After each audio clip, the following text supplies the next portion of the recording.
Այս տղուն այնքան շատ է ես սիրում։ Դե ասա քեզ պետք է այդ վիդեոն գցեցի մի թոքում ուր ես Մամ, գիտես երեխեքն են գալու։ Բայ գայուշ ես ու Անժելես։ Բայց դուք հերն ես, չէ, ասմիկ տոտա հենց։ Հա, դե ես ով եմ ես տունը, մաքրեմ գոնե նոր գնամ։ Այ դե լավ էլի, մամ, մի քիչ երեխեք ուղղակի որ ազատ լինեն։ Նենց ես էի կապանքների տակ դնում, լավ էլ ազատ են, քո գայուշն էլ Անժելն են, լավ էլ ազատ են, դու հանգիստ եղի։ Սուշին էլ եկավ։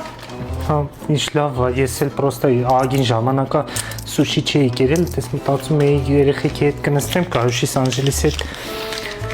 Ինյան հենտրոլ, հա, իրանք շատ լավն են։ Հաշջան տունն ես, չէ, ես կամ այտենց մի ժամի չափով քո մոտ երեխեքին խանգարում եմ, էլի, դե ճինեմ, չի խանգարում եմ, իրանք մեզ չխանգարեցին, որ ունեցանք, այդքան ցավեր քաշեցի ունեցա, չէին խանգարում, խի պետք է խանգարեին մեզ, դե երեխա են, բայց մենք որպես ծնող իրանց խանգարում ենք, դու մի ասա։ Okay, սա կասեմ, մամ, երեխեք նստին, որ օքեյ է, կարաս մնաս։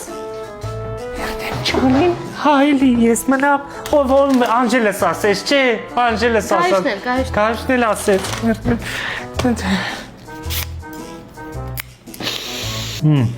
Մամ, բայց որ երեխեքը կան, հարցեր հետ նորմալ կտած, անձնական տարածք, բան ամեն ինչ կհարգես, խնդրում եմ։